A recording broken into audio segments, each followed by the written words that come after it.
am Jamie Bleakley, And I'm Crystal Vermeyer. and together with our husbands, we are owners of a Better Tomorrow Therapy Center in Anchorage, Alaska, and we are both occupational therapists.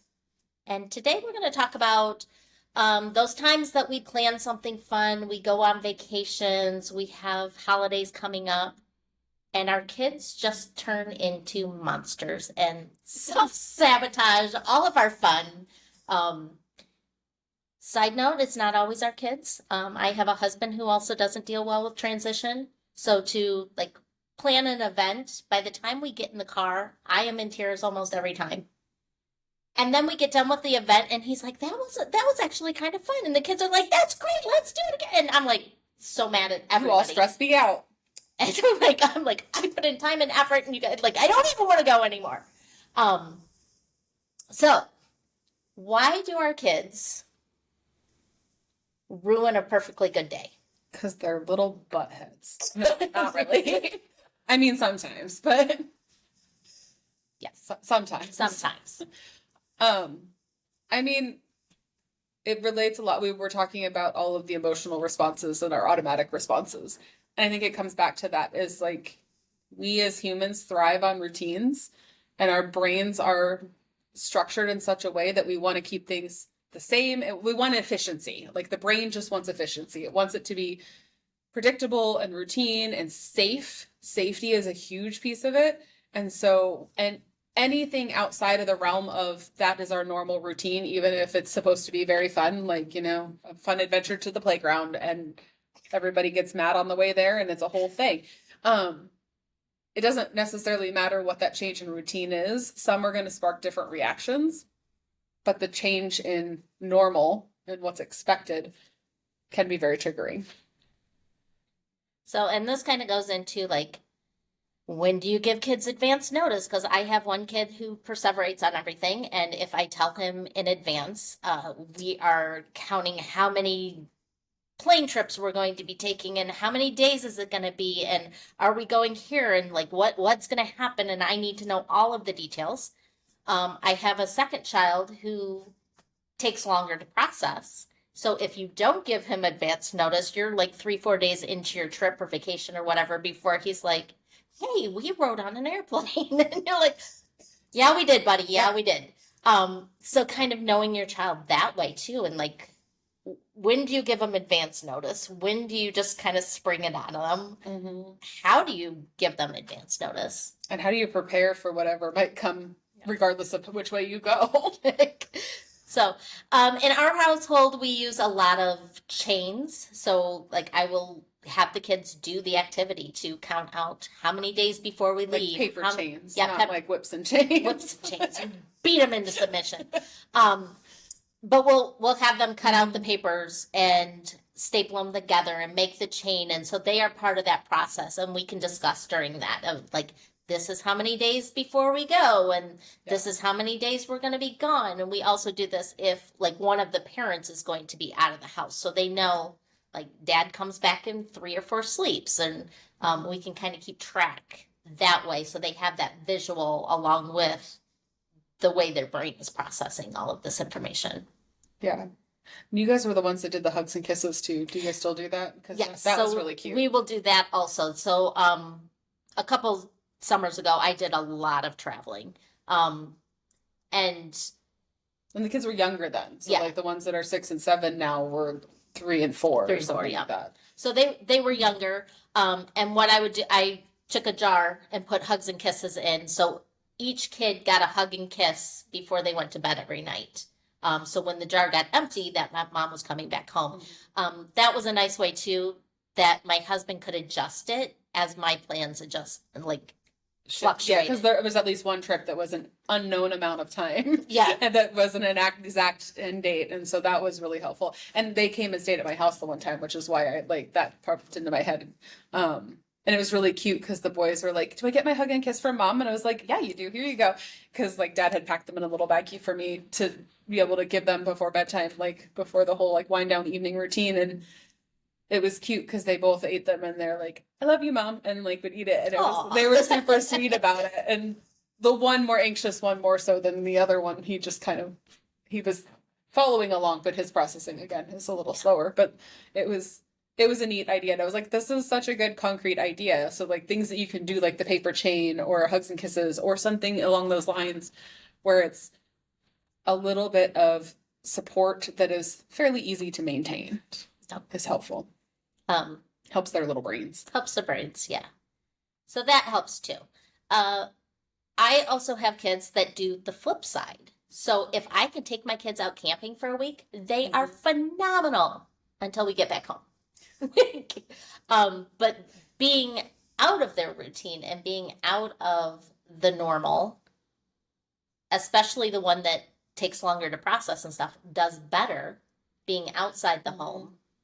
And some of it might be fresh air, and some of it might be, I mean, there's just no the schedule. novelty. It's very novel. Everybody's a little more relaxed. Like all of our camping trips tend to be. I mean, even at this point, like our fishing trips that used to be a little bit more like fish, fish, fish. We've all relaxed a lot on all of those, namely my husband, and so it's been a lot more. Like it is a lot of calm, and the whole environment, everyone is more calm.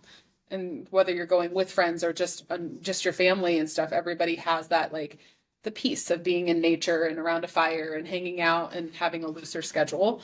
I think that that's a huge contributing factor into all that. But I think when you're out in nature, there's a whole lot less no's in the world. Like they're allowed to run. They're allowed to be louder. They're allowed to whack stuff with sticks. Yeah. Don't hit each other, but don't hit a tree. Into the water, like, you know. Yeah. So they're allowed to do a lot more of that sensory seeking activities that I don't want you throwing things at my fish tank in my house. Please stop throwing that. You're going to hit your sister. There's a lot of you. Stop yelling. Turn the volume down. So being out in nature and that sort of thing, for the most part, my kids do a whole lot better. I was going to say, in our other friends that have a good several children, that's been their experience too, I think, for the most part, is that when it might be stressful, it is stressful getting their 4 or 5 children, depending on whether they have a foster child or not, like wrangled in and packed and everybody together and everybody, and again, it might end in half the people or all the people are in tears and everybody is just like, God, when they get in the car. But once they get to camp, everybody is like magically better. Yeah. And sometimes as a parent, that's a little stressful where you're like, you just yelled at me for 3 hours in the car and you were fighting with your sister and now you're just happy-go-lucky kid that's playing with sticks in the woods and you're fine. Okay, great. Have a wonderful time. So I think too, like, know your kid. Know what supports, what their reaction may be. And again, they're going to pull out some wild card at some point. They're not always going to show there's no everything right they answer. have. And being able to kind of anticipate, like, I know getting out the door is going to be horrific. There's going to be fighting. There's going to be crying. There's going to be, I'm not going.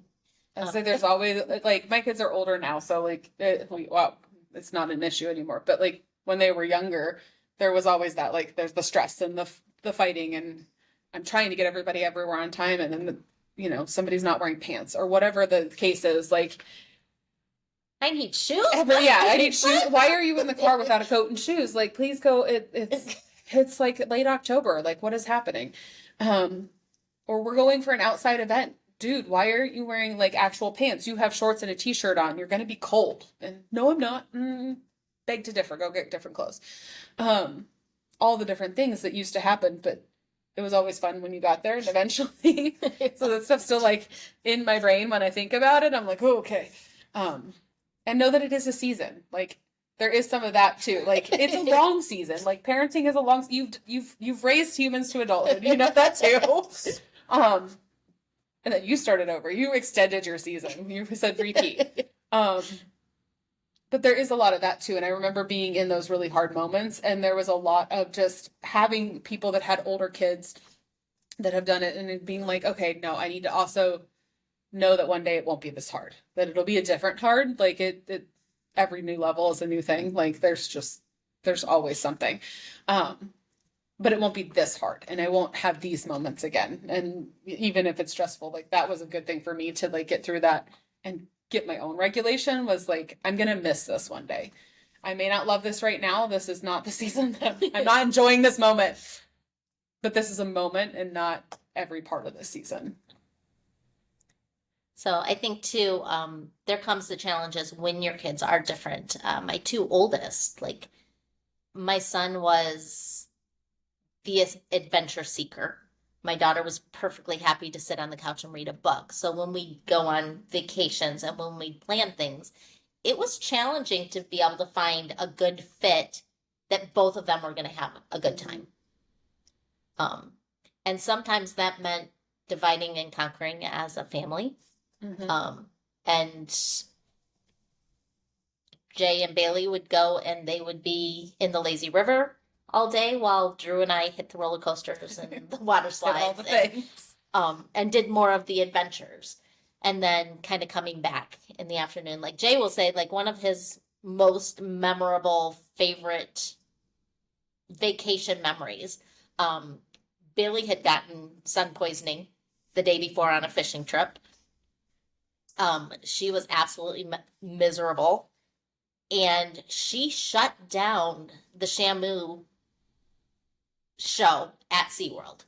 Like threw a big enough fit, like was screaming to the point they would not bring the whale out. So Jay and Bailey ended up leaving SeaWorld, got on the trolley, got lost. How do you get lost on a trolley? I don't know. But they rode the trolley for probably 3-4 hours and had the best time. Meanwhile, Drew and I did all of SeaWorld and we both got back to the condo about at the same time. Like we had gotten back maybe 10 minutes after them. And they're like, we just got here. I'm like, where have you been? And what have you been doing? But like that is one of Jay's favorite memories, and like had the best time just riding a trolley around Orlando for hours. And I think that highlights a good point too of like sometimes the side quest is better than the planned adventure. And so being open to allowing things to just unfold in whatever way they're going to unfold and not always fighting that. Like, we plan this, we have to do this. Like, sometimes our own rigidity can get in the way of something that might be beautiful to unfold. And like, had you guys all been like, no, this was the plan, this is what we're doing, that would have probably been a miserable day for everyone. Yes. Whereas like you and Drew got to have your not own just our family, but everyone at like, SeaWorld. It would have been a problem. Nobody would have been happy. There would have been a lot of yelling and screaming and tears. Whereas now it's a good family memory of like a positive experience. So yeah. So keeping in mind, like having your kids choose something and being okay to do different activities if it's not the same level of excitement between the kids. And it can be really fun as the kids get a little bit bigger to start including them in the planning process. Like like my kids are now much older, but like for quite a few years it was, we're gonna go to this place, or we're gonna do this when we go back to see family. What do you want to do there? Or we're going back to see family on the East Coast. Is there something you want to go explore? And so we went to New York City one time. We flew into Boston one time and explored all sorts of stuff in Boston, and then drove down. They wanted to stop through New York City, so we spent part of a day in New York City. And then we drove to family's house, and we just recently did, back last summer, I think it was, we went back to New York City again and actually went over to like Ellis Island and did Statue of Liberty and stuff like that. Cause they were happy enough to see it from afar when we went through before, but they were like, I really actually want to go to it. I was like, all right, let's do it.